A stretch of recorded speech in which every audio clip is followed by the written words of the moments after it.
Good morning बच्चों। Probability के continuation में जहाँ पे हमने सैम्पल स्पेस को अच्छे से सीख लिया था, उसके आगे बढ़ते हैं। नेक्स्ट की पॉइंट इज़ इवेंट। तो इवेंट क्या होती है? Any of the subset of the sample space. जो हमारा सैम्पल स्पेस पूरे रैंडम एक्सपेरिमेंट को रिप्रेजेंट कर रहा है, उसका कोई भी अगर हम सबसेट ले लेते हैं तो दैट इज़ कॉल्ड इवेंट और एक्सपेरिमेंट। क्लियर? अब now let us see some type of events. For example पहला है simple event. An event which has only one sample point is called simple event. तो यहाँ पे थोड़ा सा एग्जांपल से समझते हैं। मान लीजिए हमने कोई एक्सपेरिमेंट लिया है, we have thrown a die, we have rolled a die. तो हमारे पास सैम्पल स्पेस में क्या जनरेट होगा? 1 2 3 4 5 6। तो ये तो पूरे का पूरा सैम्पल स्पेस है। अब इसका एक सबसेट लेते हैं। तो हम एक इवेंट लेते हैं कि the die, the event is that if we roll a die, the digit appears is greater than 5। तो अब इसमें हमारे पास कितना डिजिट appears greater than 5 में हमारे पास कितना सैम्पल पॉइंट आएगा? That is only 6। तो this is called simple event. जो इवेंट में सैम्पल पॉइंट एक ही आ रहा है, that is called simple event. Okay. और इसके अलावा अगर एक से ज़्यादा सैम्पल पॉइंट आ रहा है, that is called compound event. तो ये हमारा कंपाउंड इवेंट कब कहलाता है? कि जब हमारा एक से ज़्यादा सैम्पल इवेंट आता है। क्लियर? नेक्स्ट है हमारा श्योर इवेंट। तो श्योर इवेंट क्या है? If it is same as the sample space, यानी पूरे का पूरा अगर सैम्पल स्पेस, क्योंकि आपको पता है कोई सेट अपना भी सबसेट होता है, तो अगर पूरे का पूरा सैम्पल स्पेस ही उस इवेंट के सेट में आ रहा है, तो इसका मतलब वो जो इवेंट है वो हमारी है श्योर इवेंट। फिर है इम्पॉसिबल इवेंट। इम्पॉसिबल इवेंट जैसा कि नाम से ही क्लियर है, जो नल सेट है, सबसेट ऑफ ऑल होता है, तो वो जो नल सेट है that is called impossible event, यानी कि इसमें एक भी सैम्पल पॉइंट नहीं आएगा।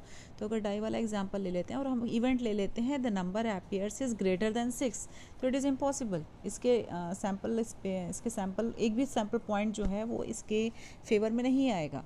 तो इसका मतलब है ये हमारा जो कैसा इवेंट है, ये है हमारा impossible event. Now the most important is exhaustive and mutually exclusive event. तो ये क्या होती हैं? अब मान लीजिए हमारे पास एक सैम्पल स्पेस है बड़ा सा, और उसमें E1 E2 E3 E4 बहुत सारे En तक कुछ इसकी इवेंट्स हैं जो उसके अंदर हैपन हो रही हैं। क्लियर?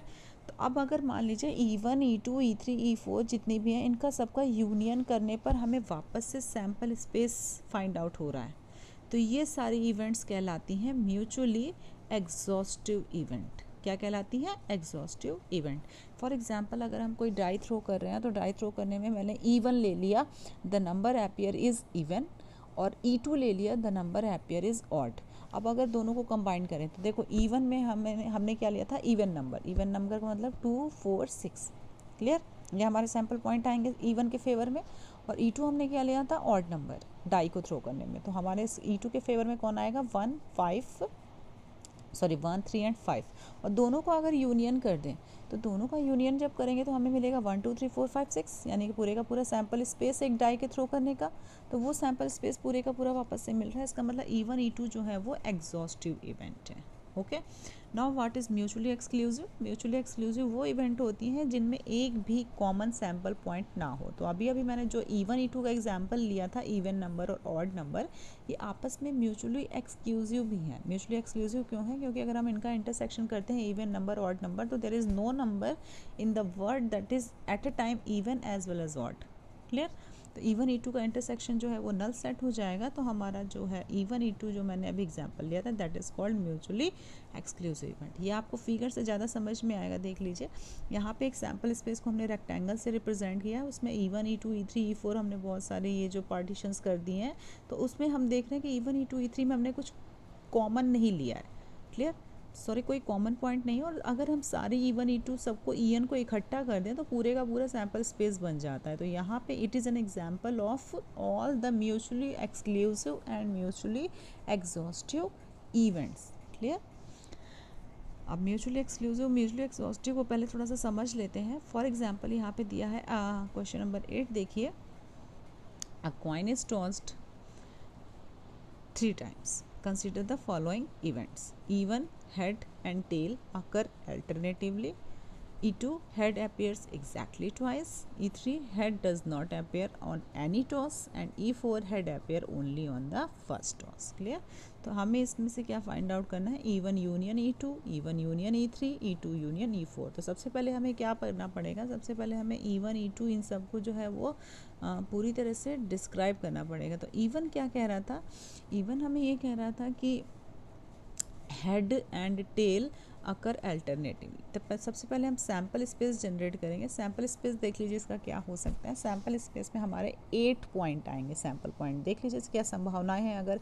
और यहाँ पे फिर से मैं आपको बता दूँ कि एक कॉइन को 3 टाइम टॉस करें या तीनों कॉइन को एक साथ टॉस करें. एक्सपेरिमेंट अलग है लेकिन जो सैम्पल स्पेस बनेगा वो सेम रहेगा.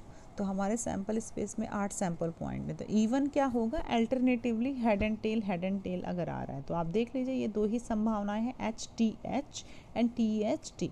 बाकी सभी में या तो एच एक साथ आ रहा है दो, या फिर दो टी एक साथ आ रहा है, तो वो हमें नहीं लेना है. सेम एज E2 में क्या है, हेड अपीयर एग्जैक्टली ट्वाइस. तो जहाँ पे दो एच हैं वो कैसे भी हैं, आगे पीछे हैं या फिर एक साथ हैं, तो अगर दो एच आ रहे हैं तो वो हमारे E2 में आ जाएंगे.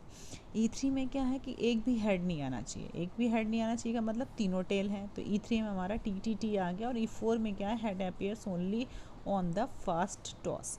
फर्स्ट टॉस का मतलब पहले टॉस में सिर्फ और सिर्फ पहले टॉस में ही हेड आ रहा है, बाकी कभी हेड नहीं आ रहा है. तो ऐसा सैम्पल पॉइंट क्या है, सिर्फ और सिर्फ एच टी टी. अब यूनियन इंटरसेक्शन तो हम कर ही लेंगे इसका. क्लियर? यहाँ पे थोड़ा सा ध्यान देने वाली बात वही है कि देखिए E1 इंटरसेक्शन E2 जो है it is not equal to 5. तो अगर E1 E2 में कुछ कॉमन पॉइंट है, इसका मतलब E1 E2 जो है वो म्यूचुअली एक्सक्लूसिव नहीं है ना.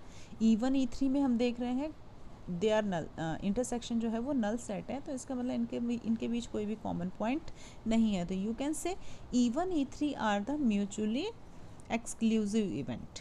अब रिमेंबर म्यूचुअली एग्जॉस्टिव क्या होता है, म्यूचुअली एग्जॉस्टिव तब जनरेट होगा जब इन सभी का यूनियन जो है वो वापस से सैम्पल स्पेस जनरेट हो जाए. तो वापस से सैम्पल स्पेस अगर जनरेट होता है तभी म्यूचुअली एग्जॉस्टिव होती हैं, अदरवाइज नहीं होती हैं. क्लियर? तो ये है बच्चों यहाँ पे. नेक्स्ट आपका सेकंड क्वेश्चन है. सेकंड एग्जांपल देख लीजिए. A coin is tossed 3 times. Consider the following event: A. No head appear. B. Exactly one head appear. And C. At least 2 head appear. तो यहाँ पे सबसे पहले तो सैम्पल स्पेस डिस्क्राइब किया गया है, उसके बाद ए बी सी को हमने डिस्क्राइब किया. तो ए बी सी में हम देख रहे हैं कि A intersection B intersection C and C intersection A. No common point at all, null set है. और अगर हम तीनों का यूनियन कर देते हैं तो वापस से सैम्पल स्पेस जनरेट हो जाता है. तो इसका मतलब ये जो एग्जाम्पल है second part, it is the example of mutually exclusive as well as exhaustive event. Same as आप क्वेश्चन नंबर 9 में भी देख लीजिए. क्वेश्चन नंबर 9 थोड़ा सा डिफरेंट है. इसमें E1 E2 आपको पहले क्लियर करना है, E1 E2 को डिस्क्राइब करना है. उसके बाद अगर हम E1 E2 E3 E4 जो डिस्क्राइब कर रहे हैं, अगर इनमें कोई कॉमन पॉइंट नहीं है और अगर ये सारे मिल के यूनियन पर पूरे का पूरा सैम्पल स्पेस फिर से जनरेट कर देते हैं, तो they are called mutually exclusive and exhaustive events. Okay, now come to some algebra of the set. Algebra of set है कि ये आपका सबसे पहले जान लेते हैं प्रोबेबिलिटी कैसे फाइंड आउट करते हैं. तो probability of any event is given by the probability number of sample points in that event divided by the number of sample point in the whole sample space. Clear? ये है हमारा probability का main formula. उसके बाद मान लीजिए यहाँ पे हम कोई दो इवेंट हैं जो सैम्पल स्पेस की सबसेट हैं और हमें या तो ए या तो बी हैपन करानी है, उसकी प्रोबेबिलिटी निकालनी है. तो वो पी ए और बी कैसे निकलेगा, और का मतलब है पी ए यूनियन बी. तो P A union B is represented by P A plus P B minus P A intersection B. Okay, now P A and B मान लीजिए म्यूचुअली एक्सक्लूसिव इवेंट है. तो म्यूचुअली एक्सक्लूसिव में तो intersection में कोई common point नहीं आएगा. तो उस केस में सिर्फ इतना पार्ट रह जाएगा कि P A union B is equal to P A plus P B. Okay, अब सेकंड नेक्स्ट पार्ट में है जो कि P A plus P A bar. P A bar का मतलब है या तो ए हैपन होगी या तो ए नहीं हैपन होगी. तो दोनों का जो एडिशन है वो 1 आएगा. अगर पी इवेंट है और प्लस पी नॉट इवेंट है तो it is always 1. Clear? Now probability of sure event is always 1 क्योंकि ये कंप्लीट सैम्पल स्पेस है. Probability of impossible event is 0. अब मान लीजिए पी ए माइनस बी हमें निकालना है, तो पी ए माइनस बी कैसे निकालेंगे, तो P A minus P A intersection B कर देंगे. क्यों? क्योंकि पी ए में से हम वो बी वाले पॉइंट हटा देंगे जो बी के साथ ए कॉमन दे रहा है, तो P A minus B generate हो जाएगा. क्लियर? सेम आपका पी बी माइनस ए भी होगा. और मान लीजिए अगर आपको it is the most important, और इसका क्वेश्चन 2 मार्क्स के लिए ज़रूर आता है कि ना ही हमें ए चाहिए ना ही हमें बी चाहिए, P not A not B. तो यहाँ पे डिमॉर्गन्स लॉ लग गया है. P not A not B को हम लिख सकते हैं P A union B not, that is 1 minus P A union B. Okay, तो ये है. इसके बाद हमारी एडिशन थ्योरम है 3 इवेंट्स की, that is P A union B union C. आपने सेट में पढ़ा होगा, सेम एज प्रोबेबिलिटी में भी एप्लीकेबल है. That is P A plus P B plus P C minus P A intersection B minus P B intersection C minus P C intersection A plus P A intersection B intersection C. अब axiomatic approach देख लेते हैं probability का, थोड़ा सा diagrammatically सीख लेते हैं. तो अब तो आपको पता है कि किसी भी इवेंट की जो प्रोबेबिलिटी है वो 0 से लेके 1 तक लाई करती है. ना 0 से कम हो सकती है ना ही 1 से बड़ी हो सकती है. और सारी इवेंट्स की प्रोबेबिलिटीज़ को अगर हम ऐड करें, क्योंकि वो सैम्पल स्पेस के ही तो सबसेट्स हैं इवेंट, अगर सारी इवेंट्स की प्रोबेबिलिटीज़ को हम ऐड कर दें तो that is equal to 1. Clear? अब यहाँ पे ग्राफिक डायग्रामेटिकली अगर हम देखें तो नॉट ए का क्या मतलब है. नॉट ए का मतलब है ए वाले एरिया को छोड़ के बाकी सब, that is represented by A dash और ए बार. ए और बी यानी ए यूनियन बी, उसके लिए ये वेन डायग्राम है. नेक्स्ट आपका A intersection B, common between A and B. Okay, A but not B, that is A intersection B bar. B bar का मतलब नॉट बी. क्लियर? अब at least one of A B C का मतलब है A union B union C, that is represented in the given Venn diagram. Exactly one of B का मतलब है ए happen होगी तो बी नहीं होगी, बी हैपन होगी तो ए नहीं होगी. नाइदर ए और नॉर बी, नाइदर ए और नॉर बी का मतलब ए और बी दोनों को छोड़ के, यहाँ पे आप जो ये लिखा हुआ है यहाँ पे बार और लगा लीजिएगा ए के ऊपर, तो A intersection A bar intersection B bar हो जाएगा. ठीक है ना? चलिए, exactly 2 of A B C. हाँ, ये ऐसे क्वेश्चन आ सकते हैं कि 2 हैपन हो, सिर्फ और सिर्फ 2 ही, तो इसका मतलब A intersection B intersection C पर एनी 2 हो सकती हो, इसलिए union A intersection B bar intersection C और union A bar intersection B intersection C. Okay, and all three का A intersection B intersection C.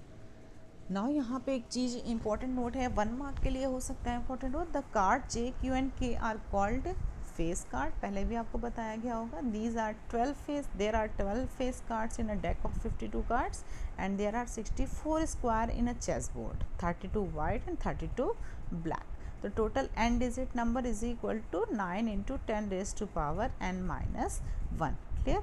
There are 9 into 10 raise to power 2 3 digit number. ये जो कुछ सम की points हैं किसी particular question को करने के लिए, अगर मान लीजिए आपको total number of 3 digit number निकालने हैं तो आप क्या करेंगे, 9 into 10 raise to power 3 minus 1. Clear? जैसे कि इन्होंने एग्जाम्पल दिया है कि देयर आर 3 डिजिट नंबर, इन्होंने कैसे निकाले, 9 into 10 raise to power 3 minus 1, 10 raise to power 3 minus का मतलब 10 रेज टू पावर 2 हो गया. तो 903 डिजिट नंबर जो हैं वो एग्जिस्ट करते हैं. तो यहाँ पे हम कह सकते हैं कि ये की पॉइंट नंबर 1 है. समझने के लिए की पॉइंट नंबर 2 है and this is third one. Clear? अब हम कुछ एग्जाम्पल से इस अलजेब्रा को सीखेंगे. जैसे पहला एग्जाम्पल है, coin is toss 3 times, find the probability of throwing at least 2 head. At least 2 head का मतलब है कम से कम 2 हेड आए. तो 2 हेड आए का मतलब 2 से ज़्यादा भी हेड आ सकते हैं, क्योंकि कॉइन को हमने 3 टाइम्स टॉस किया. तो 2 से ज़्यादा हेड वाली आप सारी पॉसिबिलिटी यहाँ पे सैम्पल स्पेस जनरेट करके देख लीजिए. 2 से ज़्यादा हेड वाली मुझे लगता है कि यहाँ पे एक ही है, ट्रिपल एच. तो हमारी टोटल प्रोबेबिलिटी क्या हो जाएगी. अब चूँकि एटलीस्ट था, एटलीस्ट का मतलब हमें 2 वाले केस भी लेने हैं और 3 वाले केस भी लेने हैं. तो ये एग्जैक्ट प्रोबेबिलिटी डिस्क्राइब कर रहा है कि प्रोबेबिलिटी निकालनी है एग्जैक्टली 2 हेड की और प्रोबेबिलिटी निकालनी है एग्जैक्टली 3 हेड की. यहाँ पे हम 1 हेड वाली प्रोबेबिलिटी नहीं निकालेंगे. तो 2 हेड हमें लगता है कि HTH और THH, यानी कि 3 जगह पर 2 हेड आ रहे हैं. तो 3/8 2 हेड आने की प्रोबेबिलिटी हो जाएगी और ट्रिपल एच 3 हेड की है तो यहाँ पे 1/8 हो जाएगी. तो दोनों पॉसिबिलिटी हमारे इंक्लूड होंगी, that is 4/8, that is 1/2. Okay, now next है हमारा the probability that a student will receive an A B और सी ग्रेड, तो ये दिया गया है। तो what is the probability that student will receive at least B grade, कम से कम बी ग्रेड आए, यानी बी से ऊपर भी आ सकता है, और बी से ऊपर कौन सा ग्रेड है, ए। तो ये जो हमारी प्रोबेबिलिटी हो जाएगी, probability of B grade and probability of A grade. Clear, तो इसको हम ऐड कर लेंगे। नेक्स्ट हमारा क्वेश्चन है integer chosen at random from the first 100 positive integer, find the probability that the integer chosen is either a multiple of 5 और multiple of 7। तो हमें 5 और 7 दोनों के मल्टीपल्स जो हैं वो लेने हैं, लेकिन ऐसा क्वाइट पॉसिबल है, जैसे 35 है, 35 5 का भी मल्टीपल है और 7 का भी मल्टीपल है, तो यानी कि कुछ कॉमन पॉइंट भी हैं। तो हम क्या करेंगे, हम पी इवन निकाल लेंगे, यानी कि इवन हमने मान लिया है कि यहाँ पे 5 का मल्टीपल है, E2 हमने मान लिया है 7 का मल्टीपल है, और इवन इंटरसेक्शन E2 भी फाइंड आउट कर लेंगे। क्लियर, तो इवन इंटरसेक्शन E2 इन 7 की टेबल हम पढ़ लेंगे, 7 5 जा 35 और 7 10 जा 70, दो ही नंबर ऐसे हैं 35 एंड 70 जो 5 के भी मल्टीपल हैं और 7 के भी मल्टीपल हैं। क्लियर, तो यहाँ पे हम इस तरह से P1 यूनियन E2 वाला फॉर्मूला लगा के इसको सॉल्व कर सकते हैं। नेक्स्ट देखिए आप, the probability of that at least one of the A and B occur is 0.5 and A and B occur simultaneously with probability 0.2, find PA bar and PB bar। तो PA bar plus PB bar कैसे निकलेगा, PA bar is 1 minus PA and PB bar is 1 minus PB, तो 1 and 1 is 2 minus PA plus PB। तो PA plus PB को इन्होंने कैसे find out किया है, PA plus PB is equal to minus PA intersection B और minus PA intersection B। अब ये कहाँ से आया, ये आप ऐसे समझ लीजिए कि PA प्लस PB जो है यहाँ पे, चूँकि इसकी प्रोबेबिलिटी हमें प्रोवाइडेड है, माइनस प्रोवाइडेड है, तो हम इसको चूँकि प्रोबेबिलिटी हमें इंडिविजुअल नहीं दी गई है, प्रॉब्लम इज़ दिस कि probability is not given individual, तो हम एक बार ऐड करेंगे, एक बार सब्ट्रैक्ट करेंगे। यहाँ पे थोड़ा सा मिस प्रिंट है, थोड़ा सा मिस प्रिंट ये है कि यहाँ वाली प्रोबेबिलिटी है जो वो ऐड होगी, यहाँ पे प्लस का साइन लगा लीजिएगा, PA plus PB plus PA intersection B minus PA intersection B, हमने ऐड भी किया है, सब्ट्रैक्ट भी किया है, तो एडिशन वाला हमारा PA यूनियन B दे रहा है और सब्ट्रैक्शन वाला वो तो हमने सब्ट्रैक्ट ही किया था। तो दो वैल्यूज़ हमें क्वेश्चन में ऑलरेडी गिवन है, वो सारी पुट करके हम इसे सॉल्व कर लेंगे। Here are some more example related to the algebra of event, आप इसका स्क्रीनशॉट लेके इसको देख सकते हैं, समझ सकते हैं, कोई प्रॉब्लम है तो आप पूछ सकते हैं। ठीक है, चलिए, थैंक यू बच्चों।